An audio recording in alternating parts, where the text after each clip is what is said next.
Servus, herzlich willkommen. Welcome to another beer review. And it's been a while since I've had a Doppelbock, and I made a cheeky little order on House of Trembling Madness. I say cheeky little order. I was also picking stuff up for James from Rampant Lion Beer Reviews, and also Adam from Mersey Beers. Mainly because they had a good range of Doppelbocks, some classics and ones that I hadn't tried before. So I picked up a couple that I've had quite a few times. Looking forward to opening my bottle of the Assam Bock. Got a bottle of Maximator from Augustina.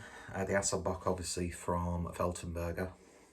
Which, by the way, if you're ever in Germany, Munich, Bavaria, or surrounding areas. Mind you, Munich, the train, I don't know what the train links will be like. But anyway, if you're spending a considerable amount of time in somewhere like Regensburg or something like that, or like Nuremberg or whatever, do yourselves a favour and take a trip to the Kloster. But we're not going to talk about other beers, other breweries. I haven't even had a drink today and I'm slurring. Not racially though, because I'm not that sort of person. Although that sort of person is probably, well, the self-proclaimed best beer tuber when it comes to German, Belgium and other beers, but we won't talk about him, even though we just have. So we're going over to Kloster Scheyern. Don't think I've pronounced that correctly at all. And this is a bottle of the Poculator Doppelbock Dunkel. Clocking in at 7.6% ABV. These guys are obviously out of Scheyern. Now, I've never seen this when I was living over in Germany. I saw like the Heller's beer quite a lot, and I think a wheat beer. That was mainly I saw that in small, well, not really small supermarket, one of those discounter supermarkets called Netto. And I don't think it's got anything to do with the Scandinavian sort of Netto that we had here in the UK. It's an interesting supermarket. It really, really is. You don't have the biggest range. It's sort of like almost farm foods, but without that much. Well, the ones I went to anyway. Without the range of frozen goods. Definitely not in Iceland. Oh, no. And I believe they are still the sponsors of Regensburg. Their football team. Well, they were on FIFA 21 anyway. But what am I talking about? I don't know. As is 99% of the case with a German beer. Absolutely gorgeous, traditional artwork. It's just iconic. Do you know what I mean? The look of a German beer in a bottle, in a 500ml bottle, so iconic. Beautiful golden detailing, lovely colour scheme, nice label on the neck, and a really nice bottle cap as well. So, another Doppelbock. One of my all-time favourite styles. And my hair's doing my absolute tits in today. So, I'm going to use this glass so I don't drink it all too quickly, which I probably will end up doing. I'm due to be making some tea soon, but nobody's telling me what they want. And I'm still waiting for people to come back home, so... It's usually when I'm cooking, I like to have a beer, but I'm opening this a little bit earlier because as I'm recording this, my good friend Craig from Kent Beer Reviews is doing a bit of a live stream from the Ghost Whale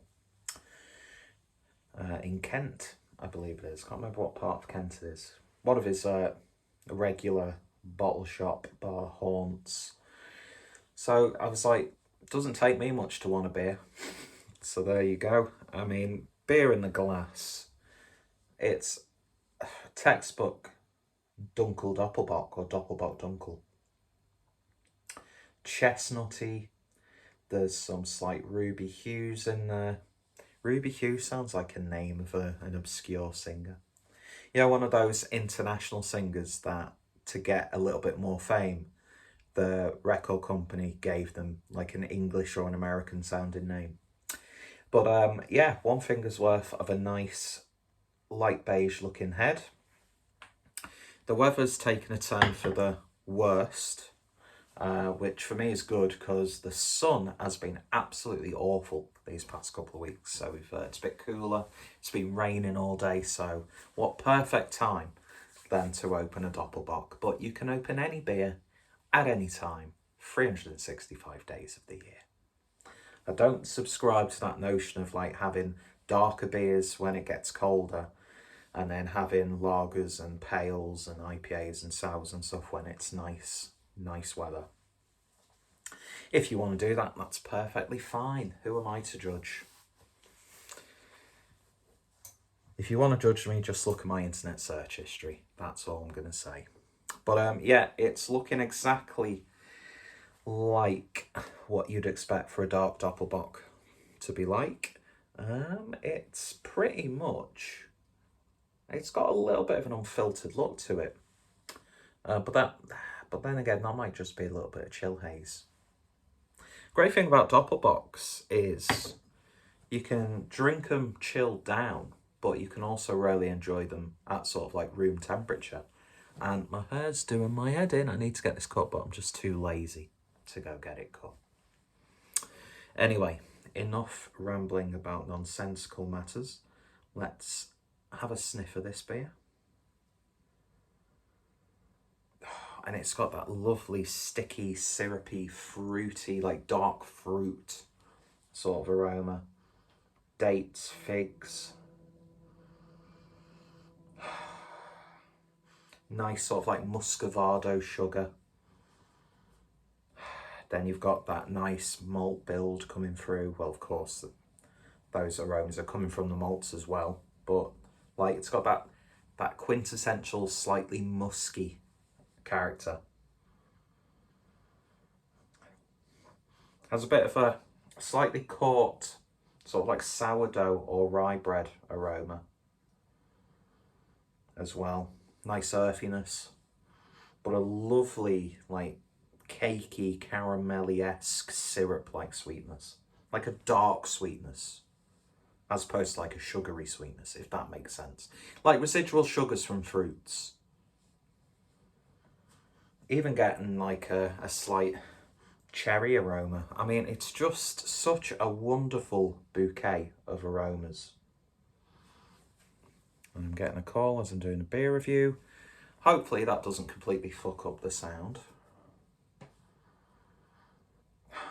Smells good. Let's give it a taste. Prost.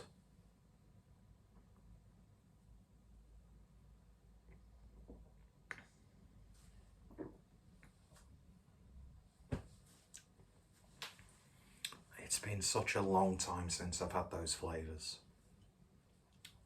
Ooh. It's got a little bit of a kick on the back end.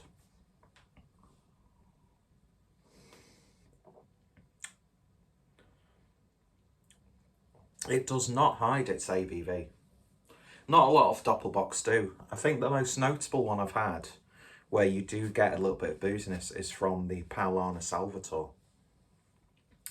But then again, that's not like an abrasive character by any stretch. But yeah, it builds up on the back end on this one.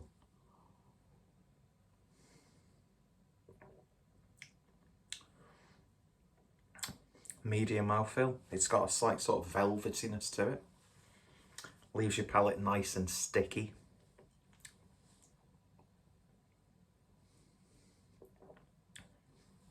It's cakey, it's biscuity. Some form of like a dark syrup. I can't put my finger on it. But then again, or should I say as well as that, you get those sticky, sweet, dark fruits coming through as well.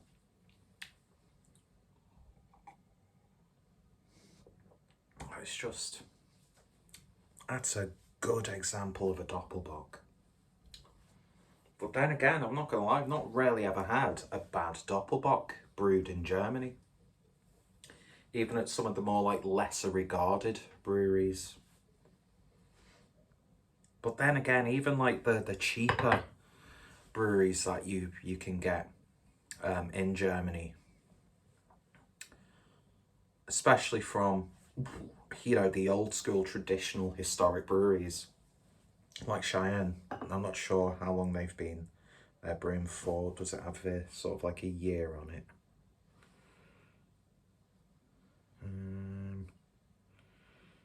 Surely Omulus lupus bavaricus ex fontana puret. Sorry, I'm just reading is that Latin around the end? I love this artwork. I've been struggling, right, to find the date of the actual brewery when it was established, or the abbey when it was established. It says it right there on that lovely illustration, since 1119. Now, I don't know if they've been brewing since then, or if that's when, I don't know, but yeah, back to my point, even like some of the, like, even in Germany, what people consider lower scale, a brewery that comes to mind is a brewery called Oettinger, which I think it's like one of the biggest sort of like industrial sort of breweries in Germany. I remember watching a documentary about it while I was in Germany, but they do like really as mass produced as you can get in pretty much every supermarket, and it's like you can get them as cheap. I remember like 30 to 40 cents for a 500ml bottle. Now, if we were to brew beer here in the UK and charge less than £1 for it, you know it's going to be utter shite. But there's just, it's got to be a really bad beer, I find, from a German brewery for me to like not want to drink it. And no matter what part of the scale it's on, just the real sense of quality. And I think that's where I know a lot of people are against it, a lot of people are for it. I know it hinders creativity, but the purity laws, I think they really do come into effect when you drink a beer like this.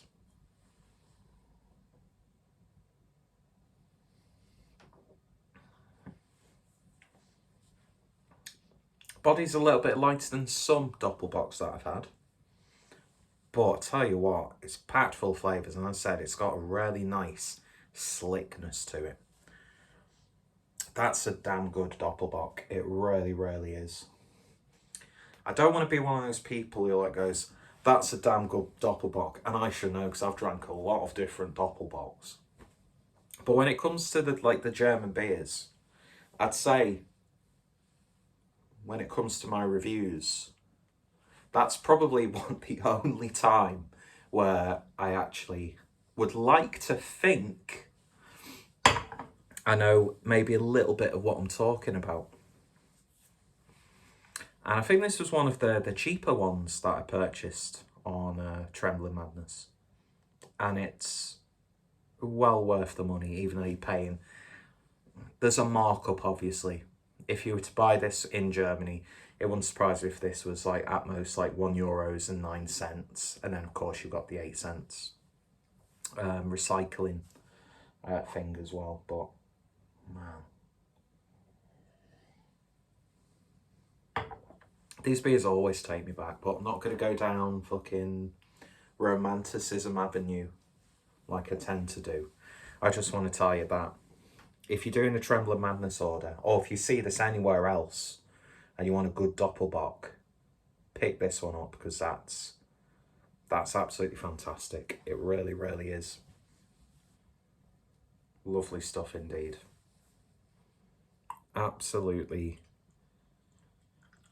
Is it the best Doppelbock I've ever had? It's hard to tell, because there's such a fine margin between the Doppelbocks that have blown me away. But it's a mighty fine example of the style, and I implore you guys to go check it out if you stumble upon a bottle of it. So yeah, if you have tried it, let me know your thoughts, opinions down below. What's some of your favourite Doppelbocks? They don't necessarily have to be brewed in Germany. I'm always interested when I see a brewery outside of Germany doing like a Rauch beer, a Doppelbock, and to an extent like a Heller's Lager, or like the take on a German style. I'm always a little bit intrigued. So if you've got any recommendations, especially from UK breweries, I've had some really good British brewed Doppelbocks. I always think of breweries like Torside. Even though I don't think I've ever had a Doppelbock from Torside, I don't know if they've ever brewed one. It would make perfect sense if they had. They've brewed probably one of my favourite Rauch beers from outside of Germany. But I don't really see much of their beers anymore. When I do, it's like pale ales and stuff. And I'm like, no, I want a smoky beer. I want like an alt beer. I want like a Weizen, but I want something interesting with a bit of oomph. Like, why can't more breweries brew Adam beers? Even though I never actually had one when I was in Germany. And that was probably one of the best Beavertown beers I've ever had. But we all know what happened to Beavertown. Anyway, yeah, waffling on about other breweries. Check it out. It's a wonderful Doppelbock. Can't remember, I think I picked a bottle of this up for James. I'm sure he's going to absolutely love it. And if you like your Doppelbocks, you've probably already drank it. But if you haven't, do yourselves a favour and pick yourself up a bottle, because it's wonderful. Absolutely wonderful. And yes, there is bias towards the style in this beer review. Anyway, thoughts, opinions, always greatly appreciated. Cheers for watching. You all take care. Stay safe. I said you all. I'm a scumbag. And yeah, tschüss. Auf Wiedersehen. Meine Leute. God, my German has gone down the hill. Sort of like my beer review channel. Tschüss.